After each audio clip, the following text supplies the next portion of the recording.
Good evening, children. So, in the previous classes, we learned a lot about air, isn't it?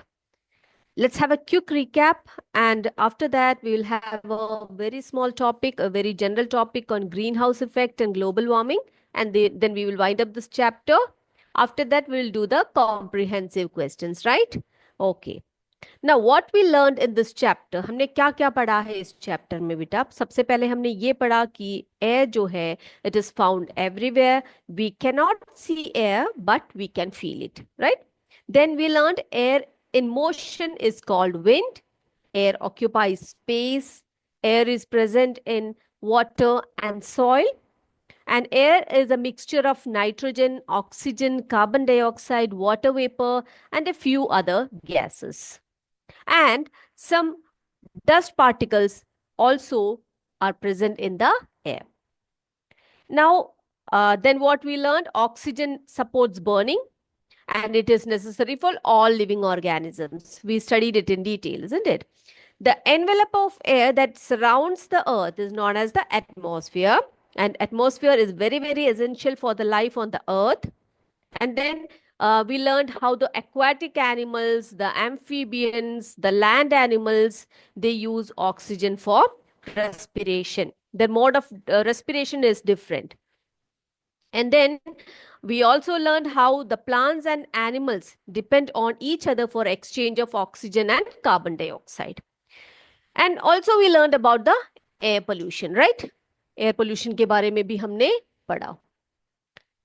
Okay.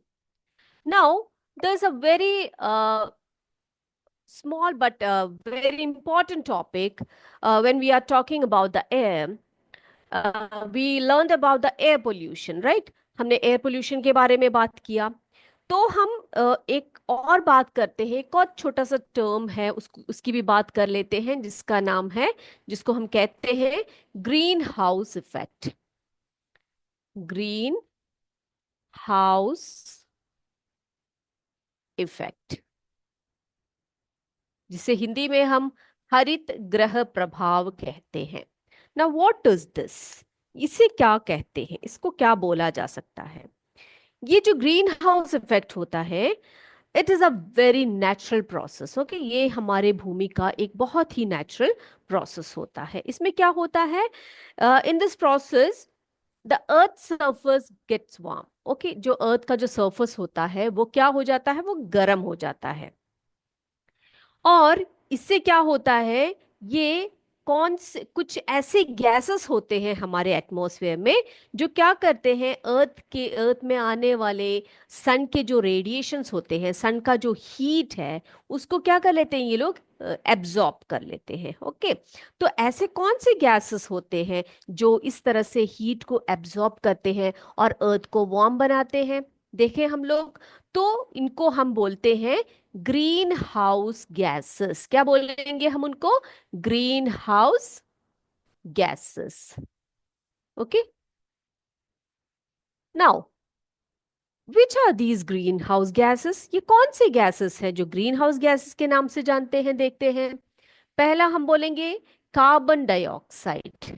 Carbon dioxide. Then methane.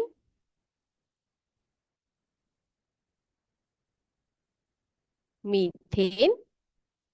Nitrous oxide. Nitrous oxide. Ozone.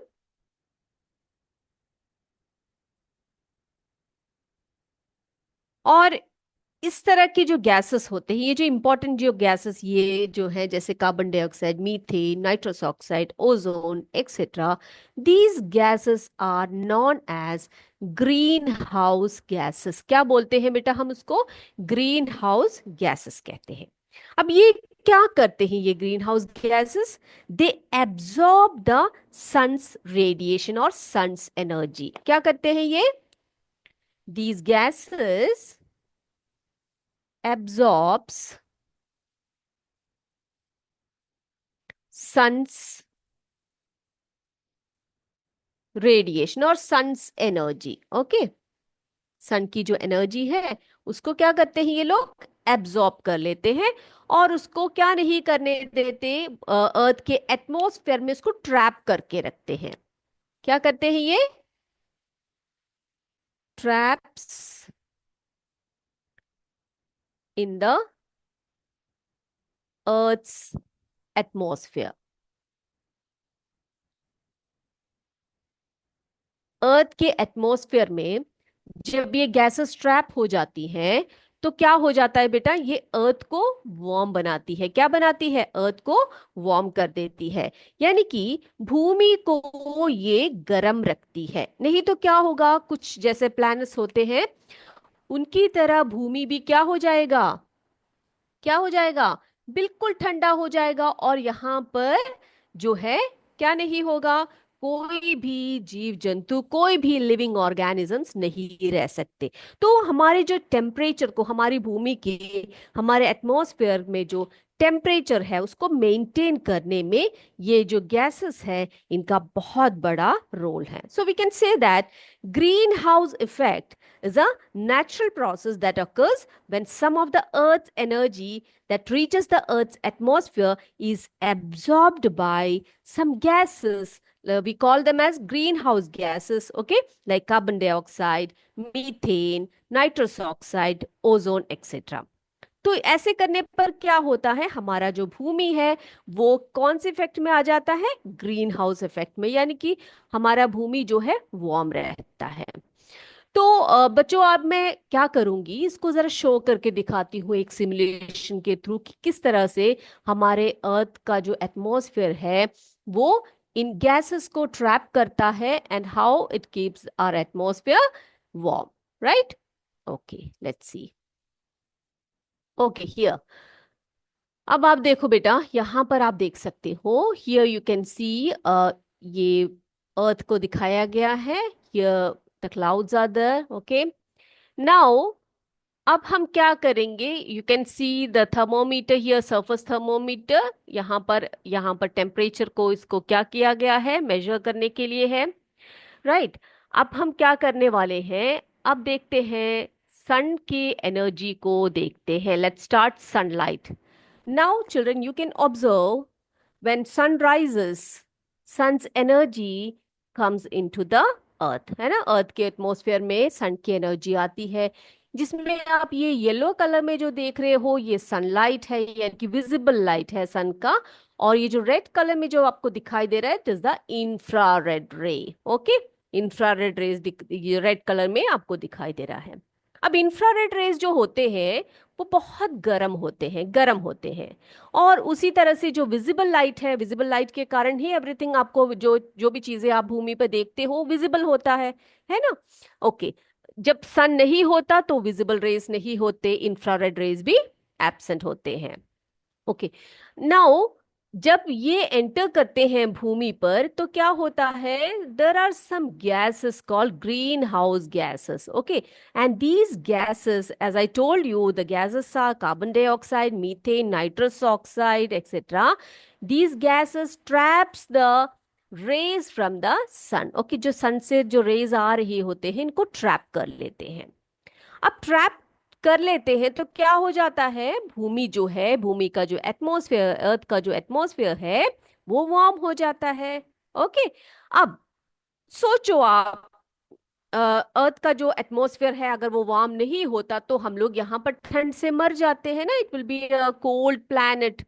ये cold planet होता, यहाँ पर life possible नहीं होता, okay.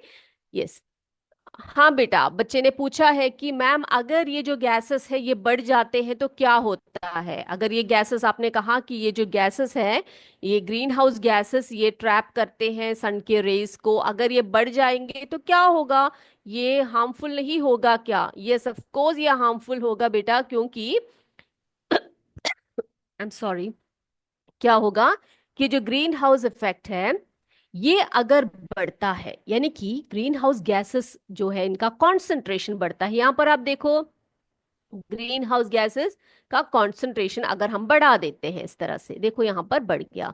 Now you can observe these gases are the earth atmosphere. Okay, अब ये जो gases हैं, सॉरी ये जो रेस है, इनको गैसेस क्या कर रहे हैं, एब्जॉर्ब कर रहे हैं, मैक्सिमम एब्जॉर्प्शन चलेगा यहाँ पर। तो क्या होगा, जो अर्थ का जो एटमॉस्फेयर है उसका टेम्परेचर है वो हाई हो जाएगा। देख रहे हो आप लोग कितना हाई हो गया है ना।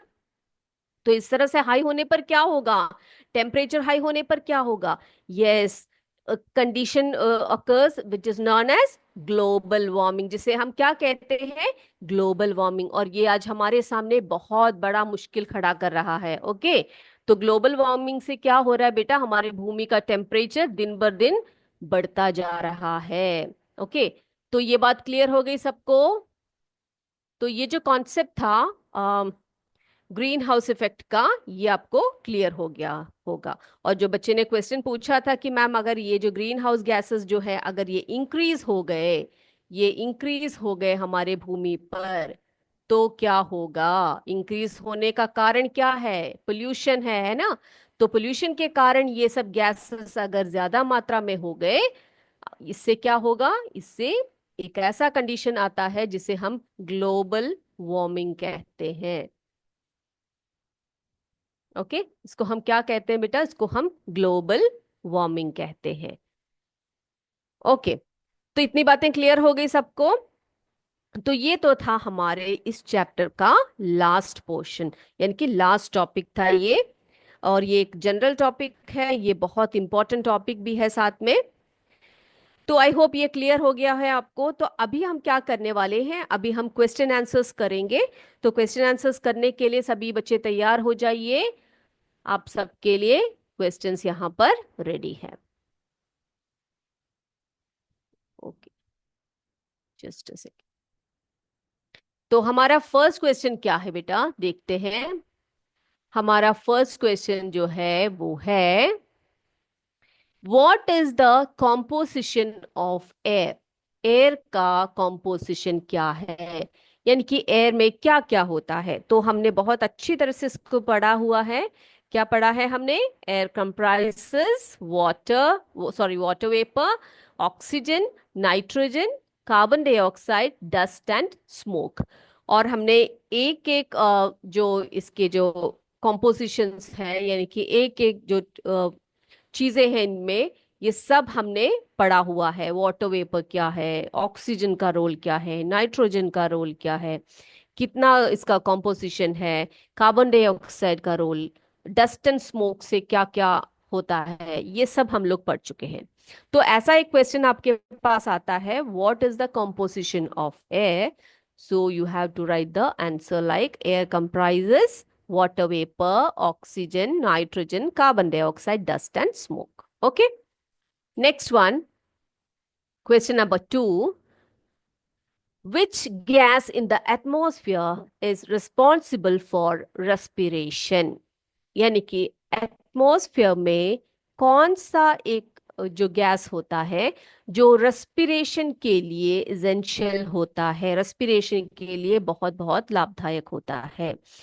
तो हम लिखेंगे, कौन से गैस का नाम लिखेंगे, यस ऑफ कोर्स ऑक्सीजन का नाम लिखेंगे हम लोग, है ना। Oxygen in the atmosphere is essential for respiration. और ऑक्सीजन के बारे में एक और फीचर भी बताया था मैंने आपको, क्या बताया था, कि वो कंबशन के लिए बहुत बहुत इंपॉर्टेंट होता है। जहां पर बर्निंग होता है वहां पर ऑक्सीजन ऑक्सीजन का प्रेजेंस होना बहुत बहुत जरूरी होता है। राइट, लिख लिया सबने। Okay, now the third one, how will you prove that air supports burning. तो अभी अभी हमने बात की कि ऑक्सीजन की बात हमने की है ना, कि वो बर्निंग को सपोर्ट करता है बोला हमने। तो हमसे पूछा जा रहा है कि how will you prove that air supports burning. आप कैसे प्रूव करोगे कि एयर जो है वो बर्निंग को सपोर्ट करता है। तो इसके लिए हमने एक एक्टिविटी की थी, आपको याद है, हमने बताया था एक एक्टिविटी है जिसमें कैंडल्स को रखकर हमने किया था। तो वही उसी एक्टिविटी को हम लिखेंगे इसको प्रूव करने के लिए। ओके, नाउ क्या लिखेंगे हम लोग, yes, place two candles of the same length on a table. तो हमने क्या करना है, पहले दो कैंडल्स को एक ही लेंथ के दो कैंडल्स को हमने टेबल पे फिक्स करना है। लाइट बोथ कैंडल्स, दोनों कैंडल्स को हमने जलाना है। Then cover one of the candles with an inverted glass tumbler. आपको याद है मैंने बताया था कि एक कैंडल को हम लोग क्या करेंगे, एक glass tumbler, inverted glass tumbler से उसको हम कवर करेंगे।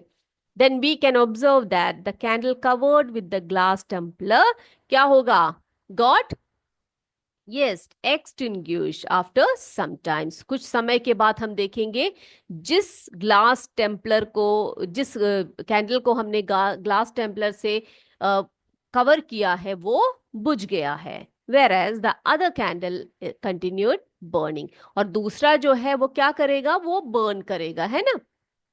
द कैंडल गेट्स एक्सटिंग्विश, क्यों बताया था मैंने आपको, रीजन भी बताया था वो कैंडल क्यों बुझ गया, because the air component inside the glass Templar, है ना।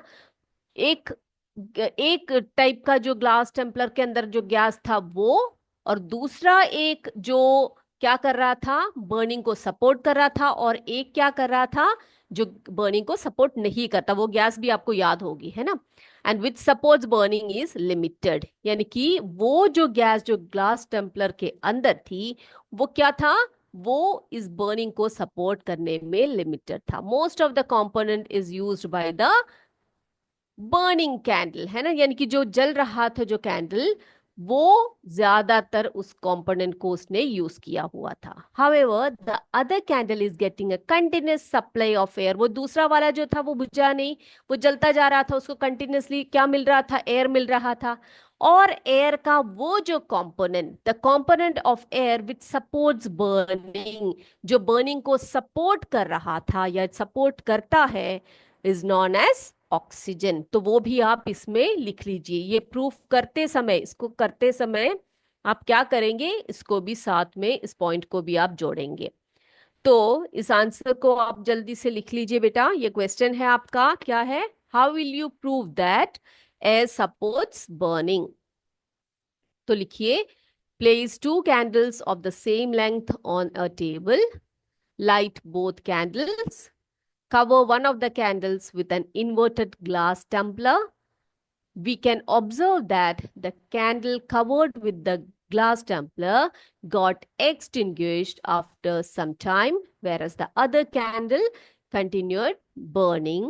The candle gets extinguished because the air component inside the glass tumbler which supports burning is limited, है ना, उसके अंदर ऑक्सीजन बहुत लिमिटेड है, इसीलिए वो थोड़ी देर तक जलता है। उसके बाद जैसे ही आप ग्लास टेम्पलर उसके ऊपर को रखते हो तो जो ऑक्सीजन का जो लेवल है वो बिल्कुल डाउन हो जाता है, कम हो जाता है। तो क्या होगा, वहां पर उसको सपोर्ट नहीं करेगा बर्न करने के लिए। Most of the component is used by the burning candle. However, the other candle is getting a continuous supply of air, and this component of air which supports burning is known as oxygen. लिख लिया बेटा सबने? Okay, now let's move to the fourth question. देखते हैं चौथा प्रश्न कौन सा है, फोर्थ क्वेश्चन क्या है आपका। How will you show that air is dissolved in water? तुम कैसे बताओगे बेटा, हमने पढ़ा है कि air is present in the water, in the air, in the atmosphere, ये सब हम लोग पढ़ चुके हैं। तो हमसे पूछ रहे हैं ये लोग कि तुम कैसे शो करोगे कि एयर जो है वाटर में डिजॉल्व होता है। तो हम लोगों ने पढ़ा है कि जो एक्वाटिक प्लांट्स होते हैं या एक्वाटिक एनिमल्स, एक्वाटिक ऑर्गेनिजम्स होते हैं, they breathe with the help of dissolved oxygen, है ना, डिजॉल्व्ड एयर लेते हैं वो लोग, सीधे सीधे सांस नहीं लेते हैं। जो वाटर में घुला हुआ ऑक्सीजन होता है उसी को वो लोग क्या करते हैं, ब्रीथिंग पर्पस के लिए लेते हैं। तो हमने शो करना है कि एयर जो है वाटर में डिजॉल्व है कि नहीं। तो for this what we have to do, take some water in a container, एक कंटेनर में हमने पानी ले लिया। Heat it slowly on a tripod stand, हम क्या करेंगे, एक ट्राइपॉड स्टैंड में उसको रखेंगे और उसको धीरे धीरे गर्म करेंगे। Before the water begins to boil, look at the inner surface of the container. Okay बेटा, अब हम क्या करने वाले हैं, उस जो कंटेनर रखा है हमने जिसे हम बॉईल करने वाले हैं, उसकी बॉइलिंग से पहले आप देखिए उस कंटेनर के अंदर क्या देखेंगे आप लोग, क्या देखेंगे? Yes, we observe tiny bubbles inside. Okay, उसके अंदर अंदर आप देखोगे कि उसके अंदर छोटे छोटे बबल्स आ रहे हैं, and these bubbles come from the air dissolved in water. अब ये बबल्स क्या है? ये बबल्स जो है एयर है, और वो एयर क्या है जो बाहर निकल रहे हैं, बबल्स के रूप में निकल रहे हैं बेटा? वो पानी के अंदर डिजॉल्व्ड है ना? So these bubbles come from the air dissolved in water, and when you heat the water, to begin with, the air dissolved in it escapes। जैसे ही वो बबल्स जो है, जो आप हीट कर रहे हो पानी को, वो बॉयल में आना शुरू करेगा, तो क्या होगा? वो जो एयर है वो एस्केप होना शुरू करेगा। तो ये जो एक्सपेरिमेंट है ये कंक्लूड करता है कि this experiment concludes that the air is present in the water, यानी कि एयर जो है वाटर में प्रेजेंट होता है, ये कंक्लूड करता है, ये जो एक्सपेरिमेंट है ये कंक्लूड करता है। राइट? तो एक और बार देखें इसके आंसर को।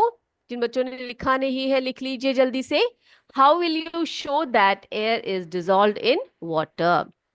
For this take some water in a container. धीरे धीरे आराम से लिखिए। Heat it slowly on a tripod stand before the water begins to boil. Look at the inner surface of the container. We observe tiny bubbles inside. These bubbles come from the air dissolved in the water. When you heat the water to begin with, the air dissolves in it, escapes. This experiment concludes that air is present in the water. Okay? लिख लिया? ये clear हो गया आपको? Yes. अगला question है हमारा। क्या क्वेश्चन पूछा गया बेटा? Why does a lump of cotton wool shrink in water? यानी कि एक कॉटन वूल निकालिए आप, जब बाहर होगा तो ऐसे एकदम से फैला हुआ होगा, है ना? और जैसे ही आप उसमें पानी में डुबोगे उसको, तो आप देखोगे कि वो श्रिंक हो गया है ना? वो श्रिंक यानी कि वो छोटा पड़ गया है, ऐसे सिकुड़ गया है।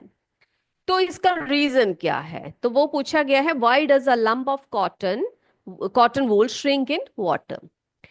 The lump of cotton wool shrinks in water because the air inside the cotton lumps is replaced by water, which makes the layers stick together। है ना बेटा? तो आप देखो, उस जो कॉटन बॉल जो होता है, यानी कि कॉटन जो वूल होता है, वो अगर बाहर है तो आप देखोगे कि ऐसा फैला हुआ होता है, फुला फुला होता है।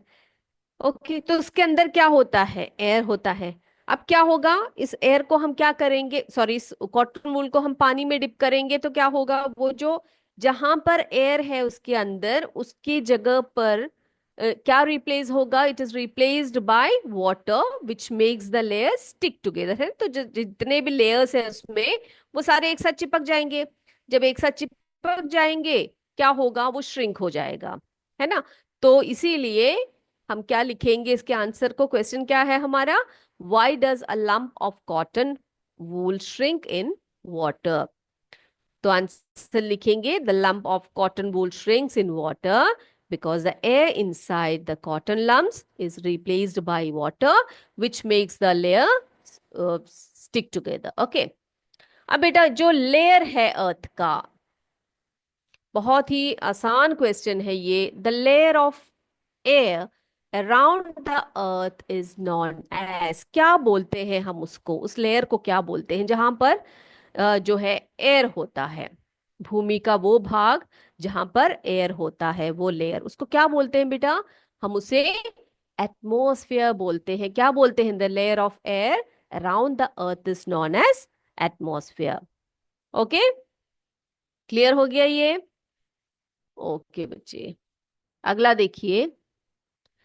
The component of air used by green plants to make their food is, वो कंपोनेंट एयर का जो ग्रीन प्लांट्स अपना फूड बनाने के लिए यूज करते हैं। बताइए कौन सा कंपोनेंट को यूज करते हैं?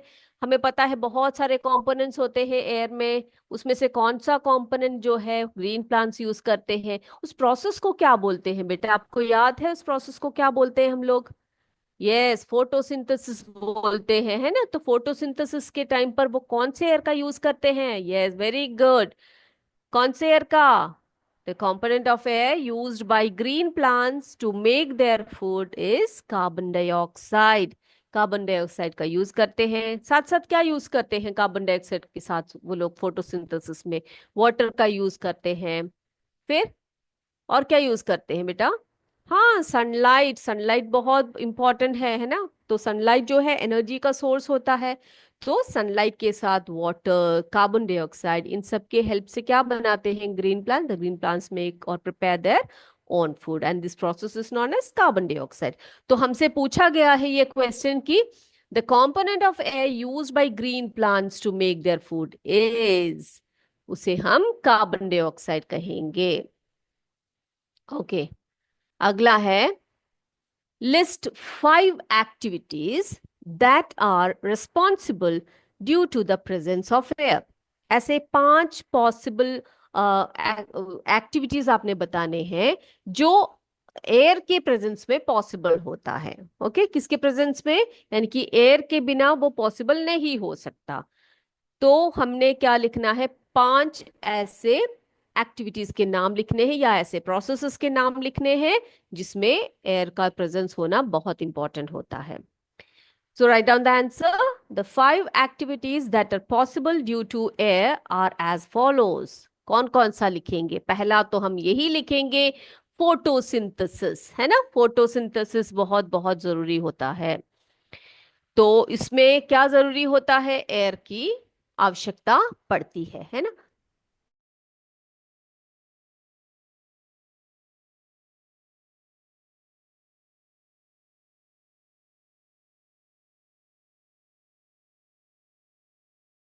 एयर की बहुत बहुत जरूरत पड़ती है।